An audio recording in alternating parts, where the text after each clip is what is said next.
નમસ્કાર, अब तक સમાચારોમાં આપનું હાર્દિક સ્વાગત છે। વિગતવાર સમાચાર જોતા પહેલા જોઈએ આજના મુખ્ય સમાચારો। રાજસ્થાનમાં ગરમીનો પારો 50 ડિગ્રીએ પહોંચ્યો, 9 લોકોના મોત। કિર્ગિસ્તાનમાં ફસાયેલા ગુજરાતના 100 વિદ્યાર્થીઓને પરત લાવવા સરકારની કવાયત।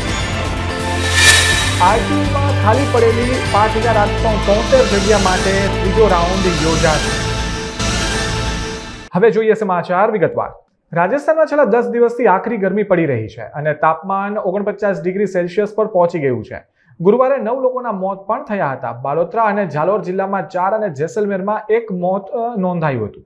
બાલોતરાનું મહત્તમ તાપમાન 48.8 ડિગ્રી સેલ્સિયસ નોંધાયું હતું, જ્યારે ઝાલોરમાં મહત્તમ તાપમાન 47.3 ડિગ્રી સેલ્સિયસ નોંધાયું હતું। આ ઉપરાંત ભારતના હવામાન વિભાગ દ્વારા આગાહી કરવામાં આવી છે કે બંગાળની ખાડીમાં લો પ્રેશર સર્જાઈ રહ્યું છે, જેના કારણે આગામી 24 કલાક ખૂબ મહત્વના છે।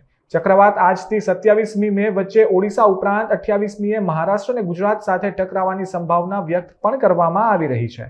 મુખ્યમંત્રી ભૂપેન્દ્ર પટેલે ગુજરાતના 100 જેટલા યુવા વિદ્યાર્થીઓની કિર્ગિસ્તાન રાષ્ટ્રમાં સલામતી અને સુરક્ષા માટે વિદેશ મંત્રાલય સાથે પરામર્શ અંગે મુખ્ય સચિવ રાજકુમારને સૂચનાઓ આપી છે। કિર્ગિસ્તાનમાં ભારતીય વિદ્યાર્થીઓ પર હુમલાઓ થવાની વધી રહેલી ઘટનાના પગલે ગુજરાતના સુરત શહેર જિલ્લાના 100 જેટલા વિદ્યાર્થીઓના માતા પિતાએ તેમના સંતાનોની સુરક્ષા સલામતી માટે રજૂઆત કરી હતી। મુખ્યમંત્રી ભૂપેન્દ્ર પટેલે આ સંદર્ભમાં મુખ્ય સચિવ રાજકુમારને કિર્ગિસ્તાનમાં ફસાયેલા ગુજરાતના વિદ્યાર્થીઓની સલામતી માટે યોગ્ય સંકલન કરવા જણાવ્યું હતું। મુખ્ય સચિવ રાજકુમારે ભારત સરકારના વિદેશ મંત્રાલય અને કિર્ગિસ્તાનના રાજદૂતાવાસનો સંપર્ક કરી આ વિદ્યાર્થીઓને સલામત વતન લાવવાની વ્યવસ્થાઓની વિગતો પણ મેળવી હતી। રાજ્યમાં આરટી અંતર્ગત ધોરણ 1માં પ્રવેશ માટેની પ્રક્રિયા દરમિયાન 2 રાઉન્ડના અંતે ખાલી પડેલી 5873 બેઠકો માટે ત્રીજા રાઉન્ડની કાર્યવાહી હાથ ધરવામાં આવી છે, જેમાં ત્રીજા રાઉન્ડ માટે ખાલી જગ્યા ધરાવતી શાળાઓની પુનઃ પસંદગી કરવાની વાલીઓને તક અપાઈ છે। આ માટે શુક્રવારથી લઈને 26 મે સુધી વાલીઓ પોર્ટલ પર જઈને શાળાઓની પુનઃ પસંદગી કરી શકશે। પ્રથમ 2 રાઉન્ડની કાર્યવાહીમાં જે વિદ્યાર્થીઓને પ્રવેશ ફાળવાયો નથી તેઓ જ ત્રીજા રાઉન્ડની કાર્યવાહીમાં ભાગ લઈ શકશે। જો વાલી શાળાની પુનઃ પસંદગી નહીં કરે તો અગાઉની પસંદગીને માન્ય રાખી ત્રીજા રાઉન્ડના પ્રવેશ ફાળવવામાં આવશે। હાલ ઉનાળાની ઋતુ ચાલી રહી છે। રાજ્યમાં તાપમાનનો પારો ભારે ઉચકાતો જણાઈ રહ્યો છે, ત્યારે રાજકોટમાં લોકો ગરમીથી ત્રાહિમામ પોકારી રહ્યા છે। ત્યારે શહેર પોલીસ દ્વારા અનોખી પહેલ હાથ ધરવામાં આવી છે, જેમાં અલગ અલગ પોલીસ સ્ટેશન દ્વારા ટ્રાફિક સિગ્નલ પર રાહદારીઓને ગરમીથી રાહત મળે તે માટે ગ્રીન મેટ બાંધવામાં આવી છે। ટ્રાફિક સિગ્નલ પર ઉભેલા લોકોને આંશિક રાહત જોવા મળી રહી છે। લોકોએ બપોર એટલે સમયગાળા દરમિયાન બિનજરૂરી બહાર ન નીકળવા અપીલ પણ કરવામાં આવી છે। લોકોએ ટોપી, મોજા અને ગોગલ્સ પહેરીને બહાર નીકળવું જોઈએ તેવી તાકીદ પણ કરવામાં આવી છે। કે ડોમ લગાવવાનું ઉદ્દેશ્ય આ છે કે અત્યારે અમે તમામ લોકો જાણીએ છીએ કે જેવી રીતે તાપમાન વધ્યું છે અને સમગ્ર રાજ્યમાં પણ ઓરેન્જ એલર્ટ આપવામાં આવ્યું છે અને રાજકોટનું તાપમાન પણ 43-44 ડિગ્રી સુધી પહોંચી ગયું છે। તો એમાં જે રાહગીર છે, લોકો છે જે વાહનોનો ઉપયોગ કરે છે, તો કોઈ પણ સિગ્નલ ઇમ્પોર્ટન્ટ જે પ્લેસીસ છે આ પ્લેસીસ પર ડોમની વ્યવસ્થા ગ્રીન નેટ લગાવવામાં આવી છે, જેથી એ તાપમાનથી બચી શકાય। તો આ વ્યવસ્થા એવી રીતે કરવામાં આવી છે અને આ સિવાય ઘણી બધી એડવાઇઝરી ગવર્મેન્ટ ઓફ ગુજરાત દ્વારા પણ જારી કરવામાં આવી છે। હીટથી બચવા સુધી એમને હાઇડ્રેટ રહેવા માટે છાશ વગેરે, લીંબુની શરબત વગેરે લેવાનું એવી એડવાઇઝરી પણ જારી કરવામાં આવી છે અને બિનજરૂરી ઘરથી બહાર ના નીકળે આ પણ એડવાઇઝરી જારી કરવામાં લગભગ 1:30 to 4 PM 1:30 વાગ્યાથી 4 વાગ્યા સુધીનું એ સમય જે છે એમાં ખૂબ તાપમાન વધતું હોય છે અને હીટ સ્ટ્રોક થવાની સંભાવના હોય છે। તો હીટ વેવથી જો બચવું હોય, જો અગત્યના હોય તો એ સમય ટાળવું જોઈએ। રાજકોટમાં ગરમીનો પારો દિવસે ને દિવસે વધતો જાય છે। રાજકોટમાં 44 ડિગ્રી જેટલું તાપમાન નોંધાય છે, ત્યારે વહીવટી તંત્ર દ્વારા જિલ્લા પંચાયત ચોક ખાતે 2 ગાળા નાખવામાં આવ્યા છે। સવાલ એ ઉઠી રહ્યો છે કે માત્ર ખાલી એક જ સાઈડ જે છે ત્યાં મંડપ નાખવામાં આવ્યા છે, બીજી 3 સાઈડ છે ત્યાં મંડપ નાખવામાં નથી આવ્યા। આપણે અહીં જે પસાર થતા લોકો છે તેમની સાથે વાત કરશું। આપનું નામ દાદા? ખીમજીભાઈ દેસાઈ। આ મંડપ નાખવામાં આવ્યો છે, શું કહેશો? બહુ સારું કામ છે। તો એમ નહીં, માત્ર અહીંયા જ નાખ્યો, બીજી જગ્યાએ નથી નાખ્યો, શું કહેશો તેને લઈ? આ તો બીજી જગ્યાએ નાખવા જોઈએ। કેવી તડકો કેવો પડી રહ્યો છે? તો સારો એવો પડે છે। બીજા લોકો છે તેમની સાથે પણ વાત કરીશું કે તેઓ શું કહે છે, તેમની સાથે વાત કરીશું। બીજા અન્ય છે તેમની સાથે વાત કરીશું। આપનું નામ? દિવ્યેશ। આ તડકો પડી રહ્યો છે ખૂબ, શું કહેશો તમે? ના, બહુ સારી વાત છે. જે ઇનિશિયેટિવ લીધું છે બહુ જ સારું છે. એ ચારે બાજુ નાખવું જોઈએ, જેના કારણે જે અત્યારે હીટ વેવને કારણે જે લોકોને સ્ટ્રોક કેવું છે એનાથી લોકો બચી શકે. અત્યારે તડકાથી બચવા માટે લોકોએ કેવી તકેદારી રાખવી જોઈએ?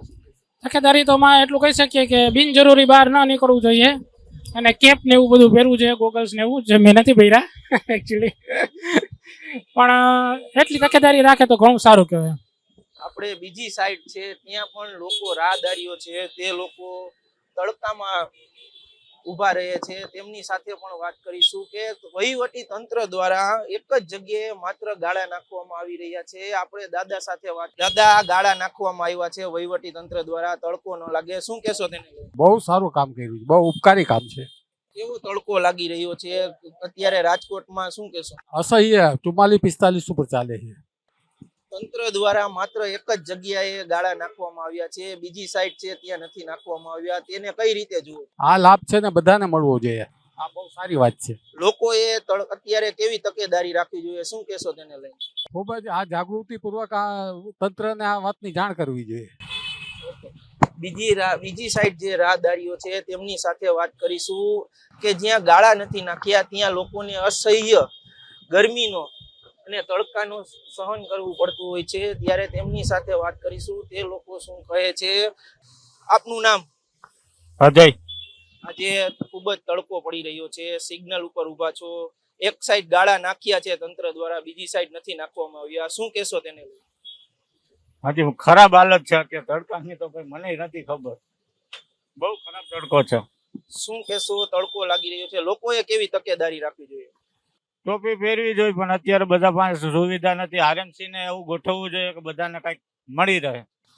બીજા દાદા છે બસમાં પસાર થઈ રહ્યા છે, તેમની સાથે વાત કરીશું. આપનું નામ દાદા? રમણીકભાઈ. તડકો પડી રહ્યો છે, શું કહેશો? તડકો અસહ્ય છે, સરકારે આમાં ધ્યાન આપવું જોઈએ. અમે સિટી બસમાં પસાર થઈ રહ્યા છીએ, શું કહેશો? કેવો તડકો? સિનિયર સિટીઝનને બહુ મુશ્કેલી પડે. તડકો, ગરમી ખૂબ પડી રહી છે, હા. લોકોને બહુ વધારે ખૂબ જ તડકો પડી રહ્યો છે, ત્યારે લોકોએ ખૂબ જ તકેદારી રાખવી જોઈએ અને સાવચેતી રાખવી જોઈએ કે હીટ સ્ટ્રોક ન લાગે. વહીવટી તંત્ર દ્વારા જે છે તે ગાળા નાખવામાં આવ્યા છે, મંડપ નાખવામાં આવ્યા છે, પણ પરંતુ સવાલ એ ઉઠી રહ્યો છે કે માત્ર એક જ જગ્યાએ ગાળા નાખવામાં આવ્યા છે, બાકીની બીજી સાઈડ છે ત્યાં ગાળા નાખવામાં નથી આવ્યા. તે મોટો પ્રશ્ન છે કે વહીવટી તંત્ર દ્વારા એક જ જગ્યાએ ગાળા નાખવામાં આવ્યા છે, તેનું કારણ શું? બીજી જગ્યાએ નાખવામાં નથી આવ્યા. રાજકોટમાં ખૂબ જ ગરમી પડી રહી છે, તડકો પડી રહ્યો છે, ત્યારે લોકોએ બપોરે બિનજરૂરી બહાર ન નીકળવું જોઈએ અને બહાર નીકળે તો ટોપી, ગ્લવ્સ, મોજા અને વગેરે પહેરીને નીકળવું જોઈએ. કેમેરામેન દર્શન વાડોલિયા સાથે પાર્થ ભટ્ટી, અબતક ચેનલ, રાજકોટ. ચોમાસાને લઈને છેલ્લા 30 વર્ષથી જૂનાગઢ કૃષિ યુનિવર્સિટી ખાતે વર્ષા વિજ્ઞાન પરિસંવાદનું આયોજન કરવામાં આવે છે, જેમાં આગામી વરસાદ કેવો રહેશે તેને લઈને આગાહીકારો આગાહી કરતા હોય છે. ત્યારે પોરબંદરના આગાહીકાર દ્વારા પ્રાકૃતિક અસરો ફળ ઝાડ પર અને પશુ પક્ષીઓ પર થાય છે, જેના પરથી વરસાદનું અનુમાન લગાવવામાં આવે છે. આગામી ચોમાસું લાંબુ અને સારું રહેવાની શક્યતા છે. 15 જૂનથી 23 જૂન સુધી વાવણી પણ થઈ જશે અને બાદમાં જુલાઈ માસ દરમિયાન 11 જુલાઈના રોજ શક્તિશાળી સિસ્ટમ સક્રિય થશે અને જેને લઈને તોફાની વરસાદ પણ થવાની શક્યતાઓ આગાહીકાર દ્વારા વ્યક્ત કરવામાં આવી છે. જેઠ મહિનાથી આસો મહિના સુધી વરસાદી માહોલનું અનુમાન લગાવવામાં આવ્યું છે. હું વરસાદની 33% વરસાદની આગાહી આપું છું. ખગો વિજ્ઞાન ભટ્ટી વાંચન આપું છું. વરસાદની આગાહી દુઆકાન દયા સોમનાથબાનું ઉમિયામાં વરસાદની આગાહી મારા બાપુજી ડાય બાપા સુધારો ભાવી વરસાદ આકાશી કસ આકાશ ચીતરી વનસ્પતિ ઉત્તર કોણ અખાતી કોણ ચૈતન્યના દુનિયા એ વરસાદની આગાહી આપું છું. આ વર્ષે ચોમાસું 55 થી 60 વરસાદ થશે. 3 સપ્તાહમાં વાવણી થશે. વેરાળમાં અતિવૃષ્ટિ થશે. નોરતાની અંદર ગાજી સાથે વરસાદ, હાથિયા નક્ષત્ર ગાજી વરસાદ સાથે તીવ્રામાં વરસાદ, ચોમાસું લાંબુ હાલશે. 4 મે વરસાદ આ વર્ષે ખેડૂત માટે શિયાળ પર બબલક થશે અને આ વર્ષે ભાદરવના તીર પંખી આવશે અને આ વર્ષે ગરમી પણ વધે, સાફ વીછી કરવા બનાવ વધારે બનશે એવું મારું પૂર્ણ અનુમાન છે. તમે કયા સંદર્ભો ઉપરથી આગાહી કરતા હોય? વરસાદની આગાહી ખગો વિદ્યા આકાશ મંડળ ઉપર કોઈ પણ વાયચા વગર 365 દિવસ આકાશ ચીતરી કહો હોય એનો એક કારતક મહિનાથી અત્યારે જે કસ હોય એની પર દાખલે ઝાકર આવ્યું હોય એ કસ હોય પવનની 8 દિવસના પવન ઉપર વરસાદની આગાહી આપું છું. હોળીના પવન અખાતના પવનની વરસાદની આગાહી. આ વર્ષે હોળીના પવન જે 6 મિનિટ જોવાનું છે. હોળી પવન ઊંચી જવાથી અને આપણે 10 મિનિટ ઊંચી જવાથી રાજા પ્રજા સુખ શાંતિ સુઈ શકશે નહીં. હોળીના પવન અખાત પણ વરસ સારું જાય તેવું મારું અનુમાન. આ વર્ષ શિયાળો પણ મબલક થશે અને આ વર્ષે વરસ સારું જશે અને વરસાદ ચોમાસું લાંબુ હાલશે. આજે અમે જુનાગઢ કૃષિની અંદર દર વર્ષે પૂર્વાનુમાન કરવા માટે આવીએ છીએ. તો આજે 2024 વર્ષા ઋતુ કેવી રહેશે એનું અનુમાન કરીએ છીએ. તો પ્રકૃતિની અસર ફળઝાડ ઉપર કેવી રહી છે, પશુ પક્ષી ઉપર કેવી રહી છે, એની બોલી ઉપર છે, ભણતર ઉપર એવું અનુમાન આવે છે કે અવાર પુષ્કળ વરસાદ થશે, લાંબી વર્ષા ઋતુ રહેશે અને જેઠ મહિનાથી આસો મહિના સુધી વરસાદ વરસશે એવું અનુમાન છે. પશુ પક્ષીની બોલી છે, ટીટોળી છે, શિયાળ છે, ફળઝાડના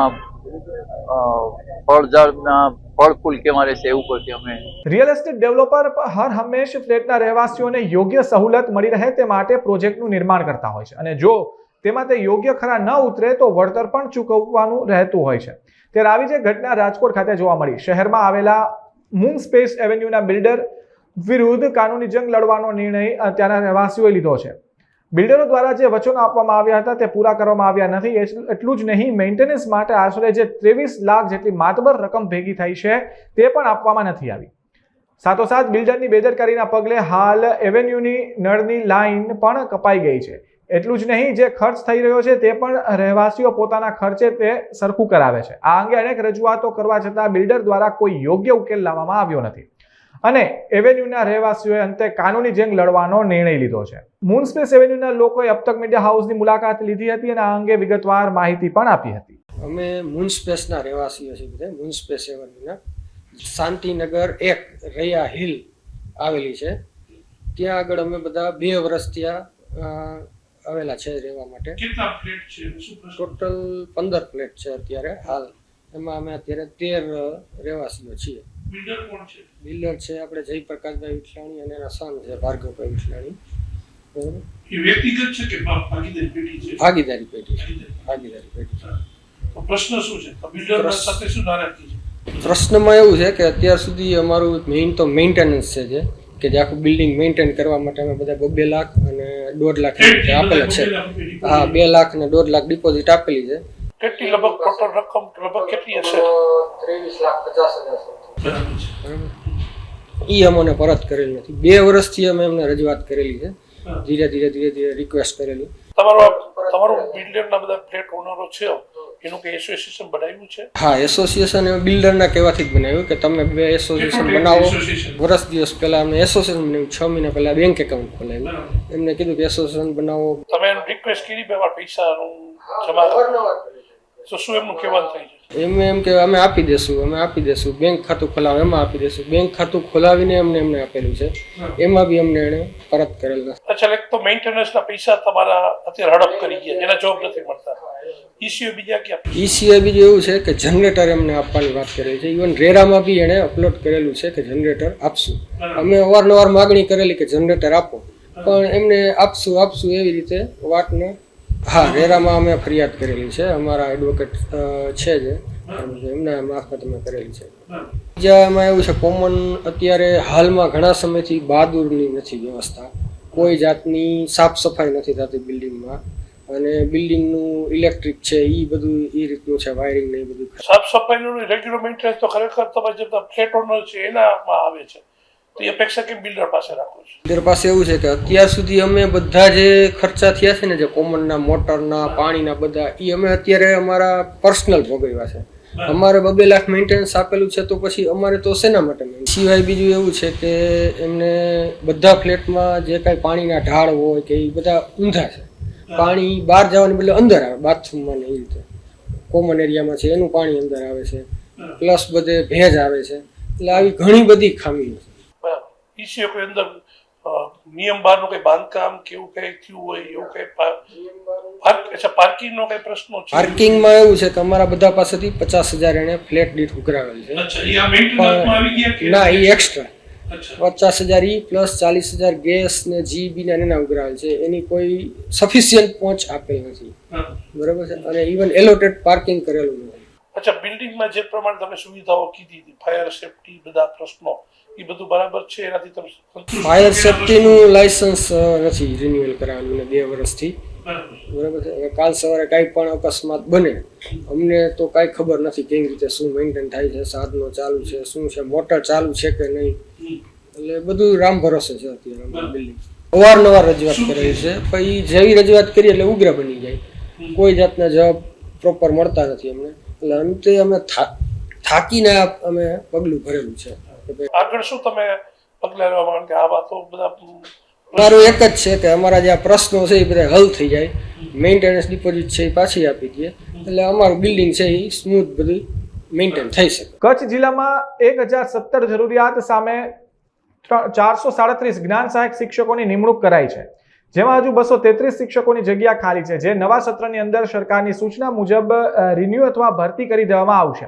તેમજ ગ્રાન્ટેડ શાળાઓમાં 183 સામે 140 શિક્ષકોની જગ્યાઓ ખાલી છે, જે ઝડપથી પૂર્ણ કરી દેવામાં આવશે. સાથે સાથ કચ્છ જિલ્લાના 10 તાલુકાઓમાં 35 જેટલી શાળાઓનું સર્વે કરી દેવામાં આવ્યો છે, જેની સામે ભચાઉ તાલુકાના કુંભારડી અને માંડવી તાલુકાના વાંઢ ગામે 2 શાળાઓને મંજૂરી મળી ગઈ છે. અને આપણે કચ્છ જિલ્લાની વાત કરીએ તો માધ્યમિક શાળાઓ, ઉચ્ચતર માધ્યમિક શાળાઓ, એના અંદર સરકારીના અંદર આપણે ટોટલ 1017ના મહેકમ સામે આપણે લગભગ 437 જેટલા જ્ઞાન સહાયકોની નિમણૂક કરી છે. અને જ્ઞાન સહાયકની નિમણૂક કર્યા પછી લગભગ 233 જેટલા શિક્ષકોની ખાલી જગ્યા રહે છે. એ પણ નવા સત્રના અંદર એ જ્ઞાન સહાયક રિન્યૂ કરવામાં અથવા તો ત્યાં રાજ્ય સરકાર તરફથી જે સૂચના મળશે એ રીતે જ્ઞાન સહાયકની ભરતી કરી અને એમાં પૂર્ણ કરવામાં આવશે. ખાસ કરીને ગ્રાન્ટેડની વાત કરીએ તો ગ્રાન્ટેડના અંદર પણ લગભગ આપણે 183 ઉપરાંત જ્ઞાન સહાયકોની નિમણૂક કરી છે. અને એ સિવાય આપણા ત્યાં 140 જેટલા શિક્ષકોની ગ્રાન્ટેડમાં ઘટ રહે છે. એ ઘટ પણ આપણે જ્ઞાન સહાયકને રિન્યૂ કરી અને નવા જ્ઞાન સહાયકની ભરતી કરી અને આપણે પૂર્ણ કરીશું. એટલે ખાસ કરીને શિક્ષકોના અંદર આપણે નવા સત્રથી શિક્ષકો આપણને મળી રહેશે એવી આશા છે આપણે. એટલે આપણે ટોટલ 30 થી 35 શાળાઓનો સર્વે કરી અને રાજકક્ષાએ મોકલેલો છે. એટલે 10 તાલુકાના અંદર એમાંથી આપણી શાળાઓ મંજૂર થશે. પ્રથમ તબક્કાના અંદર આપણી 2 શાળાઓ મંજૂર થઈ છે, ભચાઉ તાલુકાના અંદર કુંભારડી અને માંડવી તાલુકાના અંદર વાંઢની હમણાં જ મંજૂરી મળી છે. અને બાકીની શાળાઓની મંજૂરીની પ્રક્રિયા એ ચાલુમાં છે, કદાચ નવા સત્રથી આપણને મંજૂરી મળશે. કેશોદ તાલુકામાં જ્વલંતશીલ પદાર્થના વિક્રેતાઓ પર સ્ટેટ મોનિટરિંગ સેલ અને સ્ટેટ પુરવઠા વિભાગના દરોડા પાડવામાં આવ્યા હતા. સંયુક્ત કાર્યવાહીમાં વિક્રેતાને સાથે રાખીને અધિકારીઓએ અનેક સ્થળે તપાસ કરી હતી. પુરવઠા વિભાગની સંયુક્ત કાર્યવાહીમાં આશરે 41,75,000ની કિંમતનું 12,500 લીટર જ્વલનશીલ પેટ્રોલિયમ પદાર્થના જથ્થાને સીઝ કરવામાં આવ્યું હતું. વિજિલન્સની કાર્યવાહીમાં જ્વલનશીલ પદાર્થ ભરવામાં આવેલા ટ્રક, ડીઝલ પંપ, મશીનરી સહિત તેમને લગતી સાધન સામગ્રીને જપ્ત કરી હતી. આ કાર્યવાહીમાં રાજે ટ્રેડિંગના ભાગીદારો તેમજ 2 ટ્રક ડ્રાઈવરને રાઉન્ડ અપ કરી પૂછપરછ હાથ ધરાઈ છે. રાજકોટ જય જિનેન્દ્ર આરાધના ભવન ખાતે બિરાજમાન ઉત્તમ પરિવાર સૂર્ય વિજય પરિવારના સાધ્વી રત્ના પૂજ્ય ધર્મિષ્ઠાબાઈ મહાસતીજી શુક્રવાર સવારે 5 કલાકે સમાધિ ભાવે કાળધર્મ પામ્યા હતા. પૂજ્ય ધર્મિષ્ઠાબાઈ મહાસતીજીની પાલખી યાત્રા જય જય નંદા, જય જય ભદના, જય ઘોષ સાથે જનકલ્યાણ સોસાયટીથી આજે સવારે 9 કલાકે શરૂ થઈ હતી. રામનાથપરા મુક્તિધામ ખાતે તેમનો દેહ પંચમહાભૂતમાં વિલીન થયો હતો. મેંદરડામાં શંકાસ્પદ અનાજનો જથ્થો ઝડપાયો હતો. ઘઉં અને ચોખાની 50 કરતા વધારે બાચકાઓ જપ્ત કરવામાં આવ્યા છે. મળતી માહિતી મુજબ વેરાવળ પુરવઠાની ટીમે ફેરિયાઓ પાસેથી વિગતો લઈ સર્ચ ઓપરેશન શરૂ કર્યું હતું. તેમાં શંકાસ્પદ અનાજનો જથ્થો જપ્ત કરી તંત્ર દ્વારા આગળની કાર્યવાહી તેમજ દુકાનદારોની પૂછપરછ હાથ ધરવામાં આવી છે. હજુ પણ તાલુકાની કેટલીક દુકાનોમાં તપાસ શરૂ છે. ગીર સોમનાથ કલેક્ટર ડીડી જાડેજાની સૂચનાથી જિલ્લા પુરવઠા અધિકારી ગીર સોમનાથ તેમજ તાલાળા મામલતદાર કચેરીની ટીમ દ્વારા તાલાળા સાસણ રોડ વચ્ચે આવેલી સોમનાથ હોટેલની માલિકીની જગ્યામાં આવેલા અનાજના શંકાસ્પદ જથ્થા ઉપર રેડ કરી હતી. તેમાં કુલ 950 કિલો ઘઉં, 2050 કિલો ચોખા તેમજ 70 કિલો ચણા સહિતનો જથ્થો સીઝ કરી આગળની કાર્યવાહી હાથ ધરી છે. આ જથ્થો મેંદરડા અને બિલખાના વેપારીને અપાતા હોવાનું બહાર આવ્યું છે. તે વેપારીઓની દુકાનો તપાસ કરવાની કામગીરી શરૂ કરવામાં આવી છે, જેને લઈને ગેરકાયદેસર અનાજનો વેપાર કરતા લોકોમાં ફફડાટ ફેલાઈ ગયો છે. કલેક્ટર શ્રી જાડેજાની સૂચના મુજબ અમને બાતમી મળતા અમે તાલાળા તાલુકાની ગેસ પાનની હોટલની બાજુમાં આવેલ એક છકડો રિક્ષા અને એક આઈસી જીપમાં શંકાસ્પદ જથ્થો મળી આવેલ છે, સરકારી અનાજનો જથ્થો. ત્યારબાદ અમને મળેલ બાતમી મુજબ આગળ જતા બે આઈસી જીપમાં પણ શંકાસ્પદ સરકારી અનાજનો જથ્થો મળેલ છે, જેમના સેમ્પલ લઈ અમે આગળની કાર્યવાહી શરૂ. આજે બે આઈસી જીપ છે એ તાલાડા સાસણ રોડ ઉપર આવેલ ગીર સોમનાથ હોટલની બાજુના કમ્પાઉન્ડમાં મળી આવેલ છે. તાલુકામાં જે પેલા પ્લાસ્ટિક ની વસ્તુઓ વેચી અને એકત્ર કરેલ અનાજ નો જથ્થો એ લોકો લેતા હોય એવું જણાવેલ છે, ખરીદતા હોય. જથ્થો બંદડા તાલુકાના અલગ અલગ વેપારીઓ અને બિલખા તાલુકાના વેપારીઓને દમ કરવાના હોવાનું જણાવેલ છે ડ્રાઈવરે. અમારી તપાસ ચાલુ છે, માહિતી મળી. રાજ્યમાં ચોમાસુને હવે ગણતરીના દિવસો બાકી છે, જેને લઈને સુરત પાલિકા તંત્ર સજ્જ જોવા મળી રહ્યું છે. શહેરના તમામ ખાડીઓ પર એસએમસી કમિશનર દ્વારા નિરીક્ષણ કરવામાં આવ્યું છે. નીચાણવાળા વિસ્તારોમાં ભરાતા પાણીઓનો નિકાલ થાય તે માટે પાલિકા કમિશનર શાલિની અગ્રવાલ મેદાને ઉતર્યા હતા, જેમાં કમિશનરે ખાડીઓમાં એકત્રિત થયેલા કચરા સાફ કરવા સૂચના આપવામાં આવી હતી. આ તકે પાલિકાના ડેપ્યુટી હેલ્થ કમિશનર આશીષ નાયક સહિત ઝોનલ અધિકારીઓ ઉપસ્થિત રહ્યા હતા. સુરત મહાનગરપાલિકાના વિવિધ વિભાગો અને ઝોન કક્ષાએથી સમગ્ર સુરત શહેરમાં પ્રી મોન્સૂન કામગીરીના કરવામાં આવી રહી છે. ખાસ કરીને સુરત શહેરમાં વિવિધ ખાડીઓ પસાર થાય છે અને એમની ઝુંબેશ સુરત મહાનગરપાલિકા તરફથી સાફ સફાઈ ઝુંબેશ કરવામાં આવી રહી છે. એમના સિવાય storm water drainage, inlet chambers, manhole chambers, ઢાંકણ વગેરેની રિપેર્સ, મેન્ટેનન્સ, ફ્લડ ગેટ્સના રિપેર્સ અને મેન્ટેનન્સની કામગીરી કરવામાં આવી છે. આજે અમે વિવિધ વિભાગો સાથે સમગ્ર સુરત શહેરના વિવિધ ઝોન્સમાં જે પણ પ્રી મોન્સૂન કામગીરી થઈ છે, સાફ સફાઈ થઈ છે, ખાડીની સાફ સફાઈ થઈ છે, એમનું ઇન્સ્પેક્શન અને એમની કામગીરી જોવા માટે ટીમ સાથે ઇન્સ્પેક્શન્સ કરી રહ્યા છે. હાલ ઉનાળાની સિઝન હોવાથી રક્તની અછતના લીધે થેલેસેમિયા પીડિત બાળકોને મુશ્કેલી વેઠવી પડે છે. આ મુશ્કેલી અને લોહીની અછતને દૂર કરવા રાષ્ટ્રપતિ, મુખ્યમંત્રી, રાજ્યકક્ષાના એવોર્ડ વિજેતા થેલેસેમિયા પીડિત રાહુલ ભરતભાઈ મલસાતરના 26 મે રવિવારે જન્મદિવસ નિમિત્તે થેલેસેમિયા પીડિત બાળકો માટે રાજકોટ પંચનાથ મહાદેવ મંદિર ખાતે સાંજે 5 થી 9 સુધી રક્તદાન કેમ્પનું આયોજન કરવામાં આવ્યું છે. આ અંગે વધુ વિગત અબતક મીડિયાની મુલાકાતે આવેલા રાહુલભાઈ સાથે આવેલા સભ્યોએ પૂરી પાડી હતી. મારું નામ મલસાતર રાહુલ અને 26 તારીખે મારા જન્મદિવસ નિમિત્તે મેં થેલેસેમિયા પીડિત બાળકો માટે રક્તદાન કેમ્પનું આયોજન કરવામાં આવ્યું છે. હાલમાં તમે જોઈ શકો છો કે ઉનાળાની સિઝન હોય અને લોહીની ખૂબ જ અછત જોવા મળે છે અને એમાં અછતને લીધે થેલેસેમિયા બાળકોને મુશ્કેલી વેઠવી પડે છે. આ મુશ્કેલી અને અછતને દૂર કરવા માટે મેં વિચાર આવ્યો કે મારા જન્મદિવસે એક રક્તદાન કેમ્પ આયોજન કરવું, તો જેથી આ લોહીની અછત દૂર થાય અને થેલેસેમિયા બાળકોને મુશ્કેલી વેઠવી ન પડે.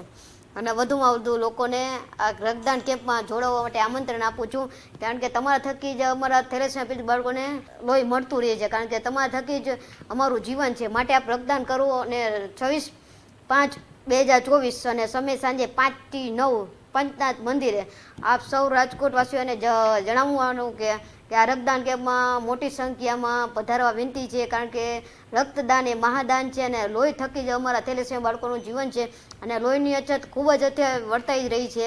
તેના લીધે મુશ્કેલી વેઠવી પડે છે અને મુશ્કેલી દૂર કરવા માટે આપ અવશ્ય રક્તદાન કરવા હું વિનંતી કરું છું. કિશોરભાઈ રાઠોડ, પ્રમુખ પુરુષાર્થ યુવક મંડળ ચેરિટેબલ ટ્રસ્ટ. આજે જેમ વાત કરીએ એમ રાહુલ મલસાતર એટલે એ એક એવો બાળક કે જેમને એ થેલેસેમિયાગ્રસ્ત છે છતાં પણ સતત એક્ટિવ રહીને સામાજિક પ્રવૃત્તિ કરે છે અને કોર્પોરેશનમાં સર્વિસ પણ કરે છે. એના અનુસંધાને ભારત સરકારે એને રાષ્ટ્રપતિ એવોર્ડથી સન્માનિત કરેલો, એટલે આપણું ગુજરાતનું રાજકોટનું ગૌરવ છે. સાથે મુખ્યમંત્રી અને રાજ્યપાલે પણ એમનું સન્માન કર્યું છે. એમને જન્મદિવસે એવો વિચાર આવ્યો કે પોતાને પણ જીવવું હોય તો એનો ખોરાક જ લોહી છે, તો એ બીજા થેલેસેમિયાગ્રસ્ત બાળકોને પણ લોહી મળી રહે અને આ ઉનાળામાં લોહીની અછત ન થાય એના માટે માનવ જીવન બચાવવા અને માનવ ધર્મ બચાવવાના ઉમદા ધ્યેયથી રાહુલે જે આ કેમ્પનું આયોજન કર્યું છે, એમાં અમારી વિવિધ સામાજિક સંસ્થાઓ પણ સહયોગ આપીને આ ઉમદા કાર્યમાં પણ અમે પણ સહયોગી બનશું. ગત તારીખ 4 મેના રોજ હિન્દુ નેતાને જાનથી મારી નાખવાની ધમકીને લઈ મૌલવીની ધરપકડ કરવામાં આવી હતી, જે મામલે વધુ એક આરોપીની ધરપકડ કરવામાં આવી છે. આરોપી અશોક સુથારને રાજસ્થાનથી ઝડપી પાડવામાં સુરત ક્રાઇમ બ્રાન્ચને સફળતા મળી છે. સોશિયલ મીડિયા માધ્યમથી મૌલવી જોડ સંપર્ક હતો. આ ઉપરાંત આરોપીની પૂછપરછમાં જાણવા મળ્યું કે આરોપી 1.5 વર્ષ પહેલા 10 પાકિસ્તાની યુવતીઓના સંપર્કમાં આવ્યો હતો અને યુવતીને પ્રેમ સંબંધમાં સાંકળી ધર્મ પરિવર્તન માટે જણાવ્યું હતું, જેમાં પોલીસે કોર્ટ પાસે 10 દિવસના રિમાન્ડની માંગણી કરી હતી, જેમાં નામદાર કોર્ટ દ્વારા 7 દિવસના રિમાન્ડ આપવામાં આવ્યા છે. તારીખ 4/5/2024ના રોજ મોહમ્મદ સોહેલ ઉર્ફે મૌલવી જે કઠોરનો હતો એને ક્રાઇમ બ્રાન્ચે અગાઉ ધરપકડ કરેલી. ત્યારબાદ હિન્દુ નેતા જે ઉપદેશ રાણા છે એને ધમકીઓ આપવા બાબત અને એને મારી નાખવા માટે, જાનથી મારી નાખવા માટે સોપારી આપવા બાબતનો જે ગુનો દાખલ થયો તેમાં અગાઉ 2 આરોપીઓ પકડવામાં આવેલા છે. તે ઉપરાંત એક અશોક સુથાર કરીને કે જેનો ઉર્ફે છે નામ છે અબુ બકર, એને અત્યારે ઝડપી પાડવામાં આવેલો છે બિકાનેર રાજસ્થાનથી. આની હકીકત એવી છે કે આ મૌલવી જોડે તે સંપર્કમાં હતો વોટ્સએપ ચેટથી અને લિંકડઇનથી.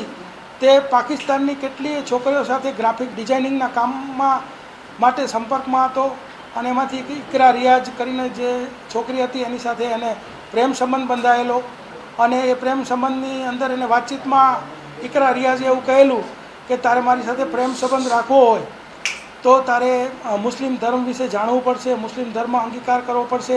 ત્યારબાદ એક પાકિસ્તાન મૌલવીના પાસેથી એને ઓનલાઈન મુસ્લિમ ધર્મ અંગીકાર કરેલો અને એને જે મૌલવી જે છે મોહમ્મદ સોહેલ એની સાથે વોટ્સએપ ચેટમાં 1 કરોડની સોપારી લીધેલી ઉપદેશ રાણાને મર્ડર કરવા માટે. સુથાર જે છે એને ઓનલાઈન ચેટિંગ કરવા માટેનો એ શોખ ધરાવતો હતો, એટલે જુદા જુદા ગ્રુપોમાં લિંકડઇનથી ગ્રાફિક ડિઝાઇનિંગ બાબતે અલગ અલગ સંપર્કમાં હતો. ઓછામાં ઓછી 10 મુસ્લિમ મહિલાઓ જે પાકિસ્તાનની છે એની સાથે સંપર્કમાં હતો. એ સંપર્ક કરતાં કરતાં એના મૌલવીનો સંપર્ક થયો અને સંપર્કની અંદર વાતચીતમાં એ બંનેની એક ચેટ છે અને એમાં એને કીધું કે મુझे कुछ भी काम करना है, તો એ કામ કરવા માટે આણે ઉપદેશ રાણાનો ફોટો મોકલેલ અને 1 કરોડ રૂપિયાની ઓફર કરેલી. એનું ધર્માંતરણ જે છે એ પાકિસ્તાનના એક મૌલવી છે મુક્તિ જમશેદ, એણે ઓનલાઈન કરાવેલું. હા, ઇકરા રિયાઝ કરીને જે યુવતી છે એણે મૌલવી સાથે સંપર્ક કરવા નહોતું કીધેલું. મૌલવી સાથે તો એ અલગ રીતે સંપર્કમાં આવેલો, પરંતુ ધર્માંતરણ કરવા માટે એણે કીધેલું. આ ચોક્કસ હની ટ્રેપ હોવાની પ્રવૃત્તિ જે છે એ જણાઈ આવે છે કે ભાઈ કારણ કે જુદી જુદી 10 મહિલાઓના સંપર્કમાં આ વ્યક્તિ હતો અને 10 મહિલાઓના સંપર્કમાં એને ઇકરા રિયાઝ સાથે પ્રેમ સંબંધ બંધાયેલો. તો પ્રેમ સંબંધ જો બંધાયો હોય તો એની અંદર કોઈ ધર્મની વિગત આવતી હોવાનો કોઈ મુદ્દો નથી. તો એને ધર્મ અંગીકાર કરવા માટે જે દબાણ કરવામાં આવેલું અને એને સમજાવવામાં આવેલો, એટલે આ ચોક્કસપણે હની ટ્રેપ થ્રુ ધર્માંતરણ કરવાનું અને ભારત વિરોધી પ્રવૃત્તિઓ કરવાનું કાવતરું હોઈ શકે છે. ના, અશોકના ઘરવાળા જે છે એને કોઈ પણ બાબતનો ખ્યાલ નથી. આ તો બધું એને ઓનલાઈન ચેટિંગની અંદર જે વાતોચીતો કરેલી ને ધર્માંતરણ કરેલું એ પોતે જ જાણતો હતો. એના ઘરવાળા આ બાબતે સંપૂર્ણ અજાણ છે. સુરેન્દ્રનગર જિલ્લાના મૂળી તાલુકાના ગામોમાં તલાટીઓ સમયસર હાજર ન રહેતા હોવાના આક્ષેપો સાથે ફરિયાદ દાખલ કરવામાં આવી છે, જેમાં જિલ્લા વિકાસ અધિકારીને અલગ અલગ ગામોના આગેવાનો દ્વારા રજૂઆત કરવામાં આવી હતી. આ તકે ગામના આગેવાનોએ જણાવ્યું હતું કે મૂળી મામલતદાર કચેરીમાં આવેલી એટીવીટીની ઓફિસમાં કાઢવામાં આવતા આવક અને જાતિના દાખલાઓ માટે પણ અરજદારોને ધક્કો ખાવો પડે છે. જિલ્લા વિકાસ અધિકારીને રજૂઆત કરી યોગ્ય કાર્યવાહી કરવા અંગેની માંગ કરવામાં આવી. સ્થાનિક આગેવાનોની રજૂઆત બાદ જિલ્લા વિકાસ અધિકારીએ પણ ગેરહાજર રહેતા તલાટીઓ પર કડક એક્શન લેવાની સૂચના ચોટીલા પ્રાંત અધિકારીને આપવામાં આવી છે. આજે ડીડીઓ કચેરી ખાતે ખાસ કરીને મૂળી તાલુકા, ચોટીલા તાલુકા અને થાનગઢ તાલુકામાં અત્યારે વિદ્યાર્થીઓને એડમિશન લેવાનું હોય ત્યારે એને આવકનું પ્રમાણપત્રની જરૂર પડે, નોન ક્રિમિનલની જરૂર પડે, જાતિના દાખલાની જરૂર પડે. ત્યારે તાલુકા પંચાયતની અંદર વિદ્યાર્થીઓને વાલું ધક્કા ખાય છે. તલાટી ગોત્યા પણ જડતા નથી. એમ કહે છે કે 2 ગામનો ચાર્જ હોય પણ મોટા ભાગે તો મિટિંગોમાં જ જતા, એટલે તલાટીને ગોતવાની તકલીફ પડે છે. જે એટીવીટીની અંદર કર્મચારીઓ બેઠેલા છે એ કર્મચારીઓને પૂરી તાલીમ આપેલી નથી હોતી અને પરિણામે અરજીઓની અંદર ક્વેરી આવે છે. વિદ્યાર્થીનો વાલી 40 કિલોમીટરથી પોતાના પૈસા ખર્ચી અને એક દિવસે આવે ત્યારે એ એપ્લિકેશન આપે, બીજા દિવસે કંઈક ક્વેરી નીકળે, ત્રીજા દિવસે સાહેબ હાજર ના હોય, ચોથા દિવસે તલાટી મિટિંગમાં હોય. આમાં તમામ વિદ્યાર્થીઓને વાલીઓ પરેશાન થઈ ગયા છે. એટલે આજે અમે રાજુભાઈ કરપડાના નેતૃત્વમાં ડીડીઓ સાહેબને મળ્યા અને સંપૂર્ણ વિગતો કહી કે સાહેબ આપના તાલુકાની અંદર તમે તમારા અધિકારીઓને ટ્રેન કરી અને એક જ દિવસે ક્રિમિનલ નોન ક્રિમિનલ જાતિના કે આવકના દાખલા મળે એવી વ્યવસ્થા કરો.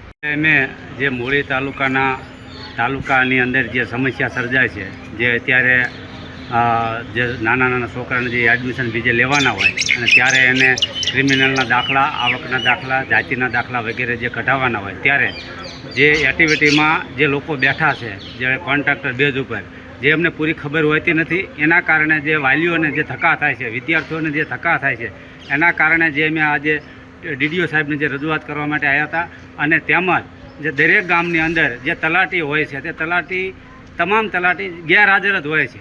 ખાલી એમનું હોય છે ખાલી કે અમે ગામડે જાવી છીએ, પણ એ તલાટી જતા હોતા નથી. અને જ્યારે કોઈ અરજદાર ફોન કરવામાં આવે ત્યારે એ કહે છે કે હું ઘરે છું અથવા તો રજાઓ પર છું. આવા ખોટા બહાના દેખાડી આ બધી અમે જે ટીડીઓ સાહેબને આજે રજૂઆત કરી છે અને આનું જે સુખદ નિવારણ આવે એવી અમે આશા રાખીએ છીએ.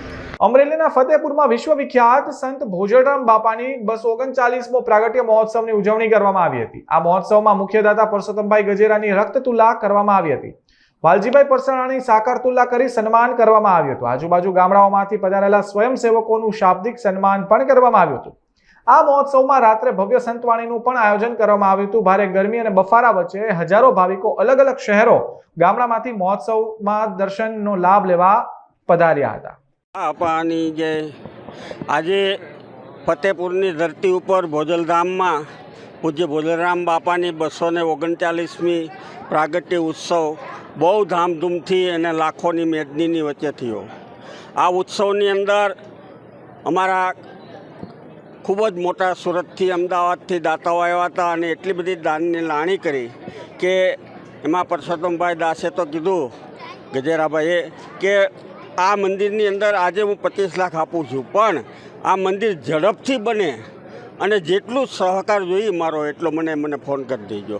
તો આવો એક સુંદર મજાનો આ કાર્યક્રમ અને એટલી બધી ચાંદી, એટલું સોનું, કાંસું, તાંબુ, પિત્તળ, એ પણ બાપાની મૂર્તિ માટે એટલું જ આવ્યું.